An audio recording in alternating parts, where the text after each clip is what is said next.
Pagi, Bapak Saudari, selamat hari Minggu semuanya. Bersyukur sekali ya kalau kita bisa berkolaborasi ya dengan Merit dari Jakarta Barat, PDZ Live ya. Kalau minggu lalu kita bisa berkesempatan dengan PDZ Shine. Ini luar biasa nih, Merit Jakarta Barat nih kemana-mana di Nusantara nih.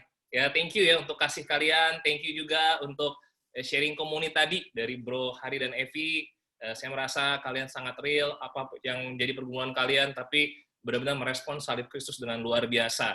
Ya, itu yang kita syukuri sebagai satu jemaat ya, memiliki value-value yang sama di dalam Kristus. Sebelum kita mendengar firman Tuhan, mari bersatu di dalam doa. Mari kita berdoa. Tuhan Allah Bapa kami Tuhan, kami memuji Engkau, kami mengucap syukur karena benar Tuhan, kami boleh mengatakan Engkau adalah Tuhan kami Bapa, Raja kami Bapa. Dengan segala sesuatu yang kami alami Tuhan, masa pandemi yang kami alami Tuhan, mungkin banyak kabar yang kami bisa dengar Bapak, yang mungkin membuat kami menjadi khawatir Bapak. Tapi sekali lagi Tuhan, waktu mengetahui Yesus adalah Tuhan yang sudah mati Tuhan, sebagai juru selamat kami Tuhan, segala sesuatunya menjadi terhibur Bapak, segala sesuatunya menjadi punya pengharapan Tuhan, apalagi firman demi firman yang kami boleh baca setiap harinya Bapak, fellowship demi fellowship yang kami punya Tuhan sebagai satu jemaat Bapak, itu adalah hal kekayaan yang luar biasa yang kami miliki Bapak, kasih yang kami boleh nikmati Tuhan, dan biarlah Tuhan, hamba-Mu yang berbicara hari ini, Engkau yang berkati setiap perkataan yang keluar, hikmatnya daripada Engkau saja Tuhan, karena hanya perkataan-Mu Tuhan yang bisa membangun hidup kami Bapak.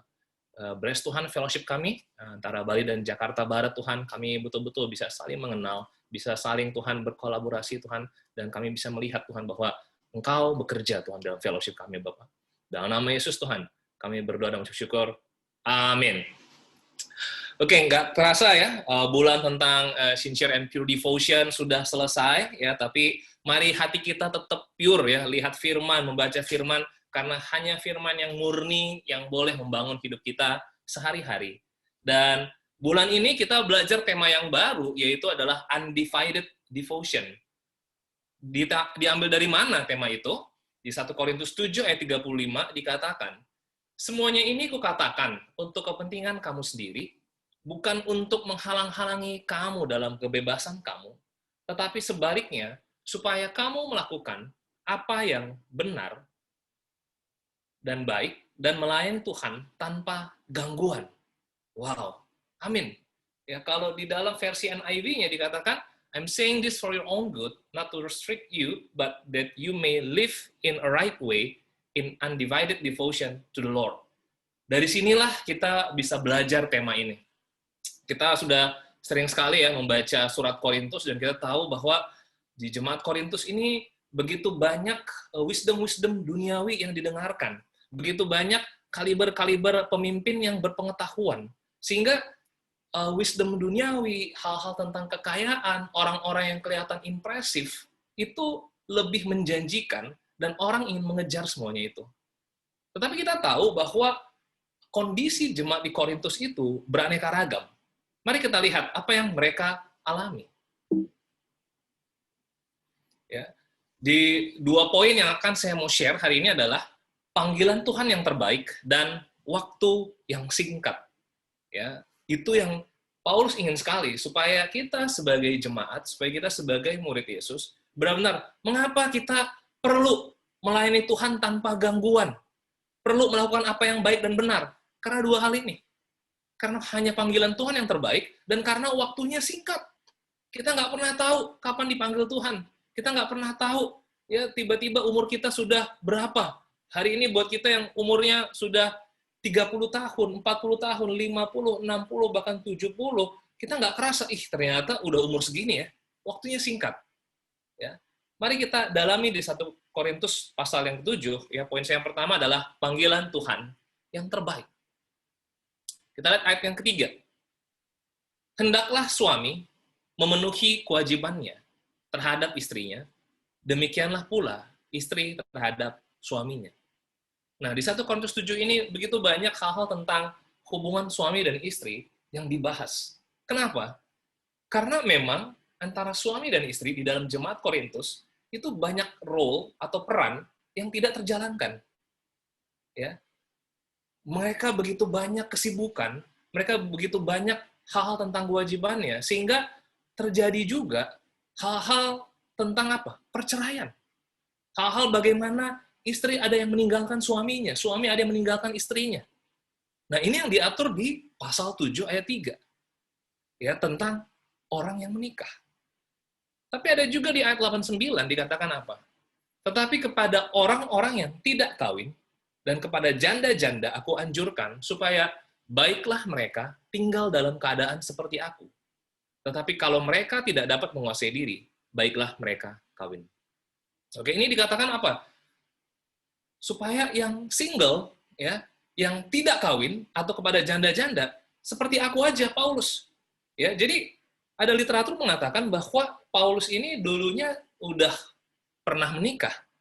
Tetapi mungkin karena kesibukan dia sebagai orang yang ahli Taurat, ya, dan begitu banyak kegiatannya, ya, sebelum dia dibaptis oleh Ananias, ya, di Kisah pasal 9, akibatnya hidup dia jadi singles. Nah, Paulus dengan bangganya, baiklah mereka tinggal dalam keadaan single seperti aku. Kenapa? Karena keadaan yang single itu bukan keadaan yang buruk. Ya, tapi kalau mereka tidak dapat menguasai diri, baiklah mereka kawin. Ya, jadi kita bisa bayangkan kehidupan single orang-orang, ya, yang terdiri dari mungkin yang belum kawin, ada yang tidak kawin, dan ada yang janda-janda. Okay? Dan mereka memiliki kekhawatirannya masing-masing. Lalu apa lagi? Ayat 18-19. Kalau seorang dipanggil dalam keadaan bersunat, janganlah ia berusaha meniadakan tanda-tanda sunat itu. Dan kalau seorang dipanggil dalam keadaan tidak bersunat, janganlah ia mau bersunat. Sebab bersunat atau tidak bersunat tidak penting.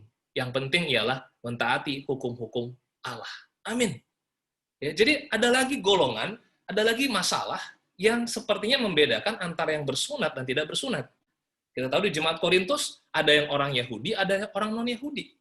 Ada yang memang dari dulunya bersunat, ada yang tidak bersunat. Nah, tapi kadang-kadang, di dalam keadaan yang bersunat, orang-orang jadi sombong. Karena apa? Keadaan yang bersunatnya. Oke, nah makanya Paulus bilang, yang penting adalah kita sebagai murid Yesus yang mentaati hukum Allah. Jangan sampai religiusitas, keadaan rohani, keagamaan membuat kita sombong. Lalu, case yang lain lagi, ayat 21. Adakah engkau hamba waktu engkau dipanggil? Itu tidak apa-apa.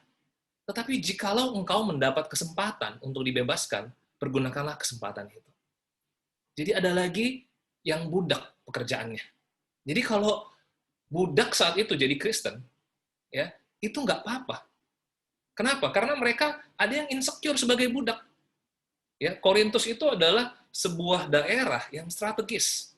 Ya, pelayaran perdagangan dari barat ke timur, timur ke barat, pasti lewatnya Korintus. Dan makanya di situ mereka ada buat satu seperti terusan. Terusan itu mereka gali dan itu butuh banyak budak-budak supaya apa? Ada kapal itu lewat terusan itu.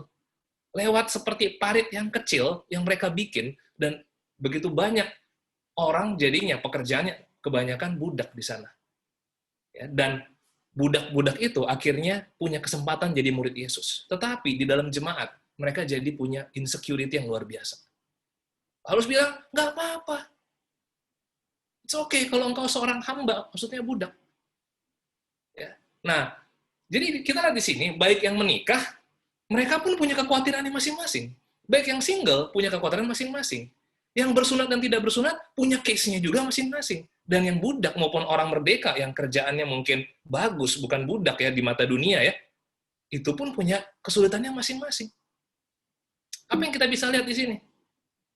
Ya, saya coba kompartemen di sini ya, membagi-baginya. Nah, buat yang menikah, ya kalau kita baca pasal 7 ini 1 Korintus, kita bisa baca di rumah. Ya, Paulus ingin sekali supaya apa? Kita bertanggung jawab untuk memperhatikan pasangan kita. Ya, bagaimana kualitas hubungannya? Kenapa? Karena semakin menikah, kita semakin pikirin apa? Keuangan pernikahan kita. Kita makin pikirin, oke, rumah kita gimana? Kita makin pikirin anak kita gimana? Buat yang mau punya anak, programnya gimana? Buat yang sudah punya anak, oke, ini peralatan bayinya gimana? Popoknya gimana? Buat anak yang udah ini, sekolahnya gimana? Terus anak nanti menikahnya gimana? Ada aja. Ya, tadi bersyukur tadi kita bisa mendengar ya, Bro Hari dan Sis Evi sharing.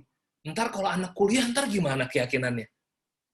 Ya, tapi satu hal yang Paulus tekankan, apakah saya memperhatikan istri saya? Bagaimana hubungan kualitas saya dengan istri saya? Buat yang menikah, itu penting di hadapan Tuhan. Sebaliknya istri juga demikian. Buat yang tidak menikah pada saat itu, apakah terpengaruh budaya? Kenapa? Orang Jewish waktu itu punya pandangan kalau umur 20 belum menikah, itu seperti mau kiamat. Ya. Karena waktu itu orang-orang di dalam keyahudian umur 12-13 itu sudah bar mitzvah. Artinya apa? Sudah dianggap dewasa. Mereka udah ngerti firman Tuhan. Mereka sudah mulai dilatih oleh orang tuanya. Ya, sehingga nanti ke depannya itu mereka akan menikah. Nah, tetapi waktu ada orang umur 20 belum menikah, wah, mulai khawatir mereka. Budaya orang-orang lingkungan seperti menanyakan ya, ini cukup familiar dengan di Indonesia ya, tapi itulah zaman demi zaman bisa makin berbeda. Ya, dulu kalau misalnya umur segitu juga ya di Indonesia, umur 20 kalau belum menikah, wah ini gimana? Zaman-zaman dulu. Ya, lalu gerak lagi ke 25. Saya sekarang dengar kalau pria 30 aja santai gitu ya. Nggak tahu nanti lama-lama apakah nanti sampai 40. Ya, budaya punya pandangannya sendiri. Nah, tapi Paulus bilang apa? Apakah puas seperti Paulus nggak? Yaitu single-minded untuk Jesus. Jadi, bukan tentang menikah dan tidak menikahnya. Ya, apakah single-minded untuk Jesus nggak? Ya, Paulus saat itu sudah pernah menikah, jadi dia bisa bicara dengan powerful bahwa apa? Saya tahu menikah itu seperti apa. Dan saya tahu juga sekarang tidak menikah seperti apa. Tapi buat Paulus bilang, kalau kamu bisa seperti saya, single-minded untuk Jesus, it's good. Ya, jangan sampai kita merasa, aduh ini kondisi yang gak enak, ini kondisi yang terkutuk, ini kondisi yang memalukan. Tidak. Tidak menikah itu juga di hadapan Tuhan, it's okay. Gitu. Makanya Paulus bilang, baik seperti aku. Cuman kalau apa tidak bisa menguasai diri, lebih baik kamu menikah. Oke? Lalu apa lagi? Dia mulai yang bicara tadi bersunat dan tidak bersunat. Yang paling penting adalah apakah bisa menjaga taat perintah Tuhan nggak? Kenapa? Karena kadang-kadang religiusitas ini punya tahapannya dibikin. Ya, kalau hari ini di dalam kekristenan, saya waktu pas SMA, kadang-kadang, waduh, saya pengen tuh jadi apa? Kalau teman-teman saya dulu ya di Katolik, pengen jadi Miss Dinar, gitu ya, pengen jadi putra altar, gitu. Seperti ada tingkatannya. Ya, kalau saya di gereja saya dulu, saya pengen nanti, aduh, kalau bisa apa ya itu edarin kantong-kantong persembahan tuh kayaknya hebat banget ya. Aduh, kalau nanti bisa jadi MC dalam acara Natal tuh kayaknya hebat banget ya. Seperti di dalam religiusitas itu ada tingkatannya. Oke, buat Tuhan, ya kalau dulu bersunat atau tidak bersunat, buat orang Yahudi yang Kristen itu seperti penting banget. Kenapa? Karena itulah culture mereka. Apakah bisa menjaga taat perintah Tuhan nggak? Yang lain it doesn't matters. Ya, lalu apa lagi? Budak sama orang merdeka. Yang budak pun, kalau dia pekerjaannya budak, tapi di dalam mengerjakan sebagai budaknya dia bisa menyenangkan Tuhan nggak? Itu matters buat Tuhan. Itu berarti buat Tuhan. Tapi kalau ada orang yang pekerjaannya bagus, tapi dalam pekerjaannya dia dapat uang banyak, tapi nggak bisa nyenangkan Tuhan, itu juga matters buat Tuhan. Ya, jadi dunia punya pandangannya masing-masing. Tapi di hadapan Tuhan, ini yang matters. Makanya hari ini kita belajar tentang undivided devotion. Setiap kondisi hidup punya kesulitannya masing-masing. Tapi Tuhan mau kasih simple bahwa apa? Are you single-minded for Jesus?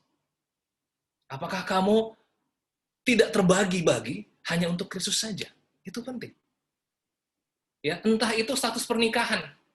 Ya, mungkin kita yang menikah sudah merasa lebih aman secara status. Saya sudah menikah, ya, nggak ditanya-tanya lagi. Ya, saya sudah aman di dalam keluarga besar.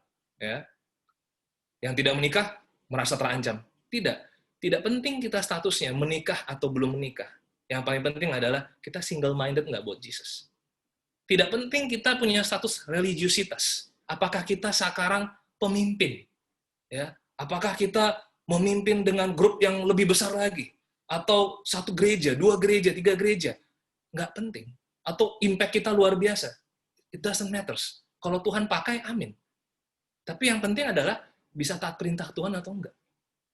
Bukan tentang status religiusitas. Kadang-kadang status religiusitas membuat orang makin pusing. Membuat orang makin, beban. Oke? Budak dan orang merdeka. Status pekerjaan. Kadang-kadang status pekerjaan yang bikin kita sukacita, bikin lebih berbangga, bikin lebih merasa aman. Ya, tetapi bisa menyenangkan Tuhan atau enggak? Ya. Nah, ini penting sekali. Ayat 17. Selanjutnya, hendaklah tiap-tiap orang tetap hidup seperti yang telah ditentukan Tuhan baginya. Dan dalam keadaan seperti waktu ia dipanggil Allah. Inilah ketetapan yang kuberikan kepada semua jemaat. Amin. Mau kita status pekerjaannya mungkin level berapa, mau kita status religiusitasnya dipandang dunia, dipandang orang-orang kekristenan sepertinya level berapa, atau status pernikahan kita levelnya level bagaimana, yang penting adalah buat Paulus dan buat firman Tuhan adalah apa? Mari kita hidup seperti waktu dipanggil Allah.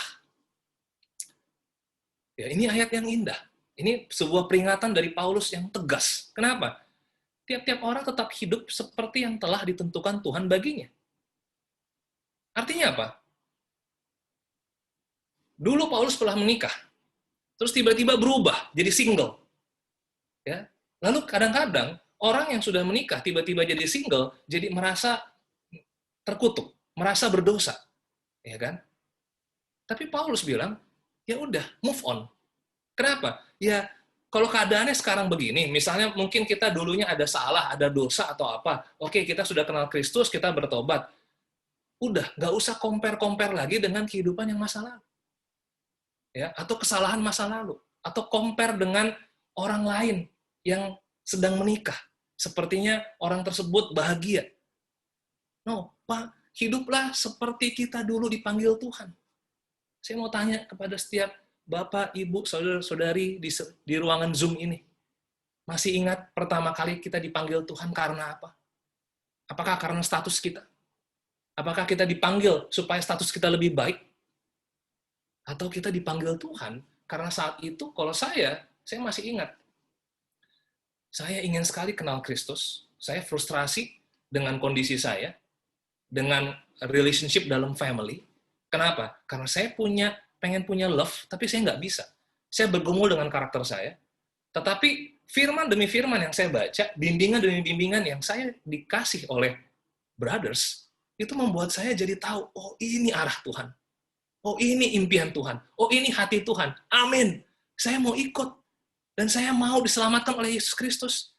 Saya mau hidupin impiannya Tuhan. Saya mau hidupin apa yang menjadi keinginan Tuhan. Amin. Dan itu bukan pergumulan pendeta. Itu pergumulan semua murid Yesus. Itu adalah panggilan semua murid Yesus. Dulu saya masih kampus. Ya, begitu saya sudah lulus kuliah, apakah sama? Sama. Ya. Samanya apa? Panggilannya. Saya udah menikah, sama nggak panggilannya? Panggilannya sama. Yaitu apa? Tetap jadikanlah semua bangsa muridku. Tetap punya connection sama Tuhan. Tetap menyangkal diri dari dosa. Ya. Yang kedua, kondisi menikah. Mungkin sekarang, brothers sisters, Bapak Ibu Saudari, ada yang bergumul dalam apa? Hubungan pernikahannya. Ya. Jangan kita compare lagi, wah dulu bagus pernikahan kita, kok sekarang begini. Ya. Hiduplah seperti dulu dipanggil Tuhan. Jadi yang kita ingat bukan masa-masa yang indahnya, bukan. Yang kita ingat adalah dalam keadaan dipanggil oleh Tuhan. Itu penting. Itu yang membuat kita move on. Hari ini, misalnya dulu kita kerja bagus, sekarang kita kerja bergumul. Entah itu dari financial, entah itu dari hubungan kerjanya. Nah, jangan kita banding-bandingkan lagi, aduh dulu enak ya. Sekarang pekerjaan kita bergumul, nah kalaupun Tuhan membiarkan itu terjadi dalam hidup kita, mari kita move on karena panggilan Tuhan. Jangan sampai kita compare lagi dengan keadaan yang dulu. Kalau dulu sempat punya kehidupan keluarga kita kayaknya bagus, enak banget, harmonis sekali. Kok sekarang bergumul? Kok hubungan dengan orang tua susah? Ya, kok kayaknya dengan kakak, dengan saudara-saudari, dengan keluarga besar kok jadi susah. Saya tahu sama om itu saya nggak bisa ngobrol atau apa. Ya, jangan lagi compare kepada hal yang masa lalu. Tapi apa? Ingat panggilan kita. Waktu kita dipanggil oleh Tuhan. Ya, dulu kondisi kita normal. Sekarang new normal. Pandemi. Mungkin pekerjaan kita ada yang dirumahkan. Saya mau kasih semangat untuk kita, Bapak Ibu Saudari. Ya, ataupun sekarang kita jadinya Zoom. Bergereja kita Zoom. Nggak bisa ketemu orang. Ya, jangan kita compare lagi. Ya, enakan dulu ya. Ya, saya masih ingat waktu di Kisah 4, ya, waktu itu jemaat mula-mula dianiaya. Waktu dianiaya, mereka menderita sekali.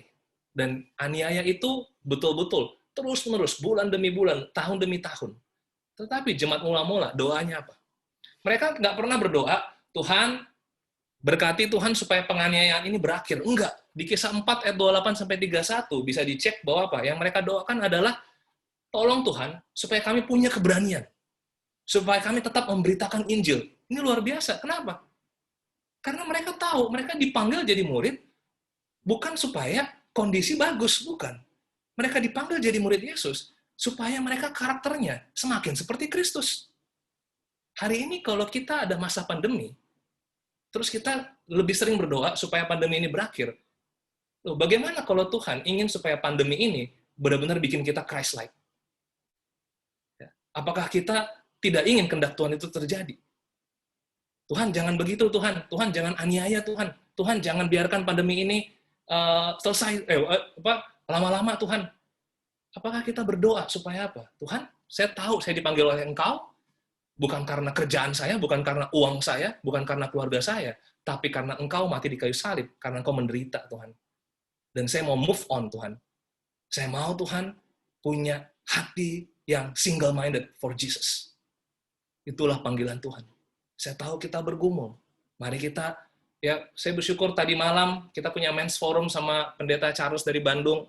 Situ kita belajar, kita bisa belajar berkolaborasi dengan orang lain, kita belajar bangun hubungan, kita belajar berkreativitas. Amin. Ya, but panggilannya tetap single-minded for Jesus. Ya. Jangan pernah kita sepertinya compare lagi. Enak ya masa normal. Ya, sepertinya masa normal ada Tuhan, kalau masa new normal nggak ada Tuhan. Ya, kita harus buktikan bahwa kuasa Kristus terus bekerja. Kuasa Kristus tetap menaungi kita. Jangan biarkan iman kita goyah dalam hal itu. Amin. Nah, ini untuk menutup poin yang pertama. Ya, di 1 Korintus 2 ayat 9, apa yang tidak pernah dilihat oleh mata, dan tidak pernah didengar oleh telinga, dan yang tidak pernah timbul di dalam hati manusia. Semua yang disediakan Allah untuk mereka yang mengasihi Dia. Kenapa? Kita perlu punya keyakinan supaya Tuhan itu menyediakan segala sesuatu. Semua udah disediakan sama Tuhan. Semua disiapin Tuhan. Di masa pandemi ini, Tuhan siapkan semuanya nggak? Siapkan. Tetapi itu disiapkan yang tidak pernah dilihat oleh mata. Kadang-kadang rencana kita adalah rencana yang sudah pernah kita lihat oleh mata selama seumur hidup kita. Ya, yang sudah pernah kita dengar selama seumur hidup kita. Dan yang pernah timbul dalam hati selama seumur hidup kita. Tetapi yang Tuhan mau sediakan adalah yang tidak pernah dilihat oleh mata, yang tidak pernah didengar oleh telinga, dan tidak pernah timbul dalam hati manusia. Tapi itu disediakan buat orang yang mengasihi Tuhan. Bapak Ibu Saudari, apakah hari ini kita mau single-minded, undivided devotion untuk mengasihi Tuhan? Itulah Tuhan call kita. Normal, new normal, atau nggak normal. Tuhan hanya mau lihat, apakah kita love Dia dalam segala situasi. Amin. Poin saya yang kedua, kenapa kita butuh undivided devotion? Kalau tadi, karena Tuhan panggil kita, dan panggilan Tuhan adalah yang terbaik. Yang kedua adalah karena waktu kita singkat, waktu yang singkat. Ayat 29-30, masih pasal 7. Saudara-saudara, inilah yang kumaksudkan, yaitu waktu telah singkat. Karena itu dalam waktu yang masih sisa ini, orang-orang yang beristri harus berlaku seolah-olah mereka tidak beristri. Dan orang-orang yang menangis seolah-olah tidak menangis.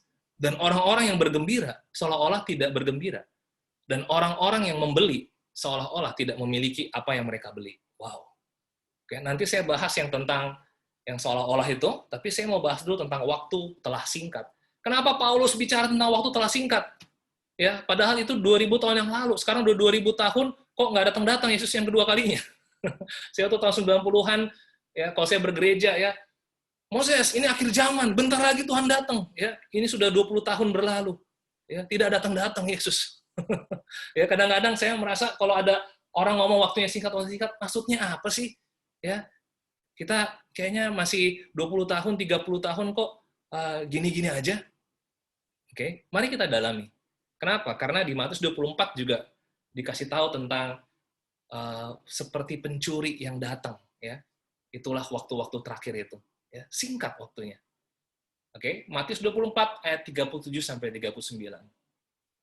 Sebab sebagaimana halnya pada zaman Nuh, demikian pula halnya kelak pada kedatangan Anak Manusia.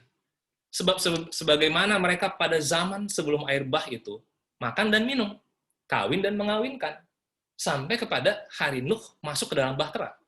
Dan mereka tidak tahu akan sesuatu. Sebelum air bah itu datang dan melenyapkan mereka semua.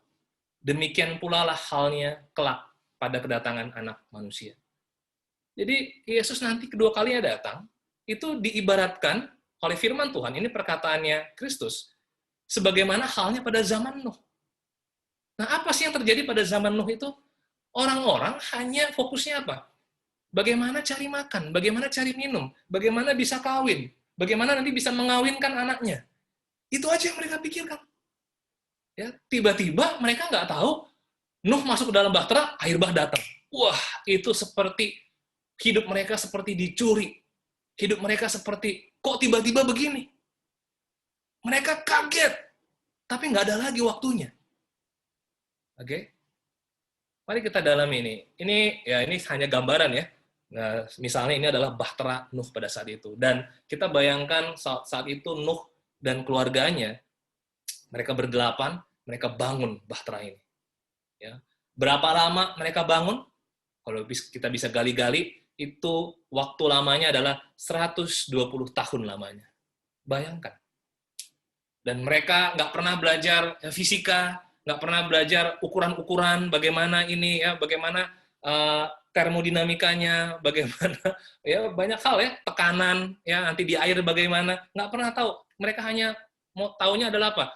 Taat seperti apa yang dikatakan Tuhan. Ukurannya berapa? Oke, 300, 150. Baik, oke. Kita bikin kayak begitu deh. Ya. Mungkin cara motongnya gimana? Nah, latihanlah di situ. Tapi 120 tahun itu Nuh taat. Oke. Apa yang kira-kira orang lain tanya kepada Nuh saat melihat pembangunan bahtera? Nah, ini termasuk hal yang mungkin secara dunia konyol. Kenapa? Ya kita ibaratkan ya, ada orang datang ya, jalan-jalan dia terus nyampe ke Nuh sama keluarganya. Nuh, ngapain kamu bangun bahtera? Oh, ini nanti akan ada air bah. Wah, mungkin pada saat itu belum pernah ada air bah. Air bah itu apa? Pokoknya banjir besar lah. Kata siapa? Kata Tuhan. Tuhan itu apa? Ya pokoknya Tuhan bilang kalau kenapa air bah ini dikasih? Karena manusia-manusia jahat. Ya Tuhan mau buat lagi kehidupan yang lahirnya dari Tuhan.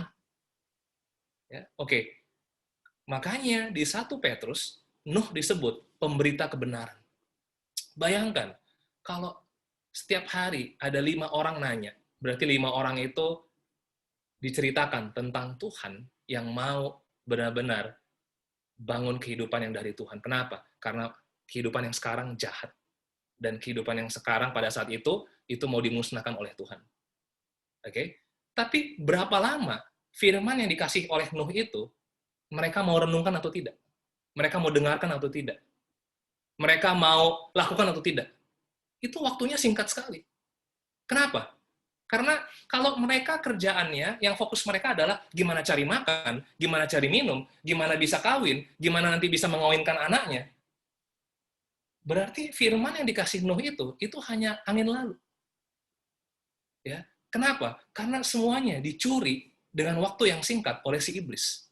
Begitu mereka ke dalam lingkungan kerjaannya mereka lagi, lingkungan keluarganya lagi, pergaulan yang sama, akhirnya apa? Apa yang dikatakan Nuh sudah tidak berarti lagi. Lihat ya, dari kebenaran disampaikan, sampai orang benar-benar mau mengerti, mau merenungkan, atau bertobat, waktunya singkat.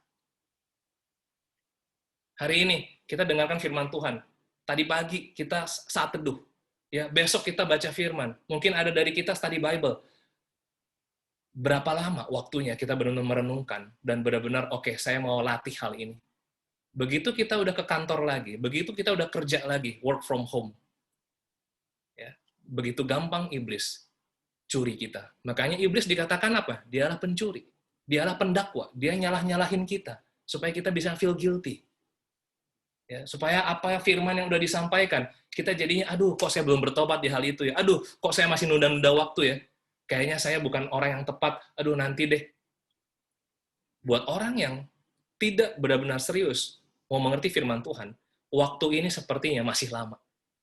Santai, seminggu lagi, 2 minggu lagi. Nanti deh, kalau habis pandemi, baru nanti saya bisa serius lagi. Sekarang adalah waktunya saya serius untuk bekerja. Kenapa? Makan, minum, kawin, dan mengawinkan. Ya, seakan-akan waktu itu masih lama. Tapi buat Yesus, waktu itu adalah apa? Buat firman Tuhan, kairos, bukan kronos, bukan chronologicalnya, tapi kairos, kesempatan. Firman Tuhan dikasih kesempatannya untuk kita bisa bertobat. Kita ambil atau enggak? 120 tahun, apakah waktu yang lama atau singkat? Berapa lama waktu yang diberikan untuk beritakan kebenaran? 120. Apakah itu singkat atau lama? Kalau kita yang dengar sekarang, itu lama sekali. Tapi pada saat itu, kebenaran-kebenaran yang disampaikan itu, mereka lupa dengan waktu yang singkat. Tuhan kasih kesempatan 200 tahun untuk Israel bertobat sampai akhirnya dibuang. Itu waktu yang singkat, 200 tahun. Tapi sebenarnya 200 tahun juga waktu yang lama untuk kasih karunia. Ya. Hari ini, kalau kita dikasih 1 hari lagi untuk bertobat, ya, singkat atau lama buat kita hari ini. Kita dikasih lagi seminggu, kita nggak pernah tahu waktunya kapan. Saya mau semangati kita, supaya kita bisa melihat undivided devotion, kita tidak terbagi-bagi, karena apa? Karena waktunya singkat. Ayat 29-30. Saudara-saudara, inilah yang kumaksudkan, yaitu, waktu telah singkat, yang tadi ya, tapi saya mau bahas yang cetak hijau. Yang beristri harus berlaku seolah-olah mereka tidak beristri. Wah. Yang menangis seolah-olah tidak menangis. Yang bergembira seolah-olah tidak bergembira. Yang membeli seolah-olah tidak memiliki apa yang mereka beli. Wah, ini luar biasa. Kenapa?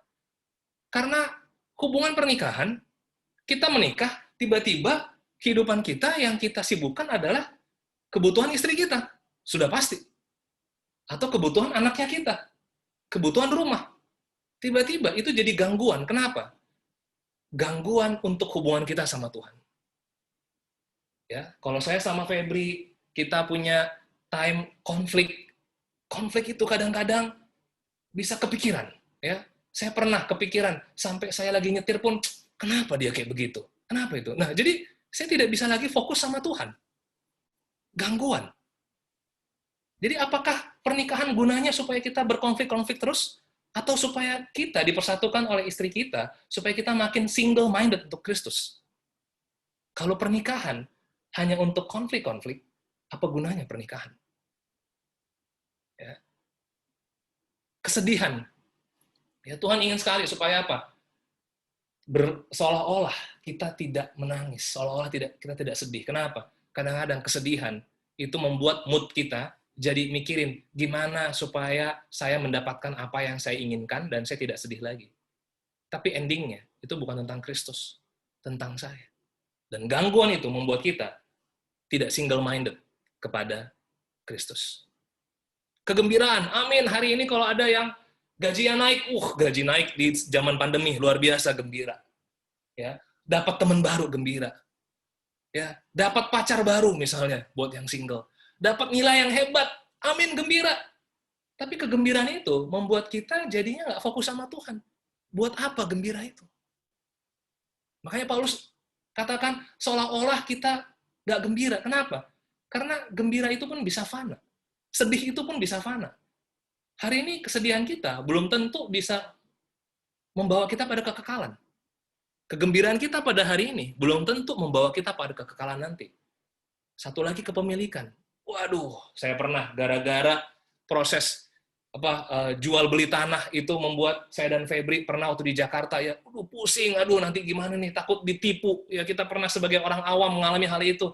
Wah, itu ya, sampai ini kayak ngintilin terus di belakang kepala. Aduh, ntar gimana ya? Aduh, kalau benar-benar terjadi seperti apa ya? Aduh, kadang-kadang di dalam pikiran tuh bisa, aduh mati deh, mati. Aduh, lihat ya, hal-hal kepemilikan bisa membuat kita terganggu sama Tuhan. Ya, sangat ironis. Makanya, tadi poin 1, ingat lagi, kita dipanggil oleh Tuhan tuh buat apa sih? Tujuannya apa dipanggil oleh Tuhan? Ya, kalau hal-hal kepemilikan, pernikahan, kesedihan, kegembiraan, itu makin membuat kita terganggu dalam devotion sama Tuhan. Dalam mengasihi Tuhan segenap hati, jiwa, akal budi, kekuatan. Lama-lama akal budi kita pakai supaya hal-hal yang duniawi. Ayat 32-34. Mari kita perhatikan ayat ini baik-baik. Aku ingin supaya kamu hidup tanpa kekhawatiran. Orang yang tidak beristri memusatkan perhatiannya pada perkara Tuhan. Bagaimana Tuhan berkenan kepadanya. Orang yang beristri memusatkan perhatiannya pada perkara duniawi, bagaimana ia dapat menyenangkan istrinya, dan dengan demikian perhatiannya terbagi-bagi. Oke, tapi lihat ayat 35-nya. Semuanya ini kukatakan untuk kepentingan kamu sendiri, bukan untuk menghalang-halangi kamu dalam kebebasan kamu. Tetapi sebaliknya supaya kamu melakukan apa yang benar dan baik, dan melayani Tuhan tanpa gangguan. Itulah tema kita bulan ini. Ya. Jadi yang tidak beristri, yang belum menikah atau tidak menikah saat ini, amin. Mari kita aminkan. Kenapa? Karena kita bisa memusatkan perhatian kita pada perkara Tuhan. Saya mau kasih semangat, campus, single, ya, atau sekarang yang lagi single married. Kita bisa memusatkan perhatian kita pada perkara Tuhan. Nah, kalau yang beristri, ya, yang punya pasangan, ini firman Tuhan juga bilang apa? Yuk, kita memusatkan perhatian ya pada, nah ini kalau di dalam bahasa Indonesia kan perkara duniawi. Kalau kita lihat duniawi itu kan kadang-kadang, oh jadi worldly gitu, jadi pengen kaya, pengen uang banyak, atau apa. Bukan seperti itu. Maksudnya, kalau kita punya istri, yuk kita perhatikan istri kita. Ingat, role kita sebagai suami. Ya, berkorban untuk istri. Loving istri. Ingat istri role-nya, mau tunduk, mau patuh pada suami. Tanpa perkataan bisa memenangkan hati suaminya. Ya, mari kita fokus bagaimana menyenangkan pasangan kita. Kenapa? Karena itulah hal di dunia yang Tuhan mau kita fokuskan juga. Memang perhatian jadi terbagi. Ya, ada untuk istri, ada untuk anak, ada untuk saudara. Terbagi-bagi. Tapi waktu terbagi-bagi itu, ujung-ujungnya apa? Yang cetak orange. Ya, sebaliknya supaya kamu melakukan apa yang benar dan baik dan melayani Tuhan tanpa gangguan. Memang orang yang sudah menikah jadi lebih banyak pemikirannya. Ya, betul. Tapi kalau kita sudah memutuskan dulu menikah dan kita memutuskan ingin punya anak, ya, jangan sampai itu membuat kita punya alasan. Ya udah Tuhan, ini saya lagi banyak pikiran Tuhan. Ya, engkau nanti dulu ya Tuhan. No. Kalau itu memang kita dikasih Tuhan, tanggung jawablah. Tanggung jawablah untuk apa? Memperhatikan mereka. Tapi untuk Tuhan. Jangan memperhatikan mereka hanya untuk mereka. Jangan untuk memperhatikan mereka hanya untuk kita. Tapi perhatikanlah mereka untuk Tuhan. Supaya apa? Supaya kita tidak ada gangguan dalam melayani Tuhan. Amin. Jadi, mari kita bahas listnya kita. Saya ingin ajak Bapak Ibu Saudari, jemaat, untuk kita duduk renungkan. Apa sih kalau hubungan saya dan istri, apa sih yang mengganggu? Yang kadang-kadang bisa ganggu saya hubungan dengan Tuhan. Itu saya mau bereskan itu. Berarti saya perlu bertumbuh apanya? Rendah hatinya kah? Atau romantisnya kah? Itu perlu kita pikirkan. Kalau saya sama anak saya, ya, ini bagaimana? Ya, amin, nanti saya punya anak ya. Kalau saya anak saya, perlu pikirkan apa? Oke, saya sebagai bapak, gimana saya punya waktu sama dia ya? Itu saya perlu pikirkan. Ya, yang saya nanti akan punya gangguan apa? Kalau nanti dia tolak-tolak saya gimana? Ya, diajak spend time susah gimana? Oke, berarti apa peran saya sebagai bapak untuk saya bisa kenal dia? Ada timing nggak? Itu kita perlu pikirkan. Kenapa kita pikirkan itu? Supaya saya bisa fokus sama Tuhan saya. Dan itu adalah keinginan Tuhan, supaya saya perhatikan mereka. Tapi kalau kita jadi fokusnya, waduh, ya kerja makin lebih rajin atau apa, tapi makin pusing di sana. Terus kita baca Bible jadi terbengkalai. Kita mau mengasihi orang jadi terbengkalai. Ya, kita mau mengasihi grup kita jadi terbengkalai. Ya, itulah yang seakan-akan kita jadinya tidak peduli sama perkaranya Tuhan. Ya, kalau Tuhan udah kasih body of Christ, mari kita kasihi mereka. Ya, kalau Tuhan udah kasih firman, mari kita kasihi firman Tuhan. Semua itu adalah perkara-perkaranya Tuhan. Ada orang yang hilang, teman kita yang nggak ngerti firman Tuhan, ayo kita kasihi mereka. Tapi perkara yang ada di dunia ini, bereskan itu untuk Tuhan. Amin. The time is short, eternity is long. It is the time of decision. Ya, mari kita ambil waktu karena waktunya singkat. Ya, waktu kebenaran yang kita mau renungkan itu pun singkat. Nanti siang bisa iblis curi lagi. Ya, nanti malam mungkin ada lagi iblis mau curi lagi hal yang lain. Ya, dari kerjaan kita iblis mau curi lagi supaya apa? Firman tidak tertabur dan waktu itu singkat. Ambil waktu perenungan, ambil waktu exercise firman Tuhan, ambil waktu study Bible kalau belum yang mempelajari firman Tuhan. The time is short. Eternity is long. Semuanya kita mau punya perspektifnya menuju kekekalan. Hari ini adalah hari untuk kita mengambil decision kita. Untuk kita makin bertobat. Untuk kita punya undivided devotion. Bulan ini, mari kita cek hati kita.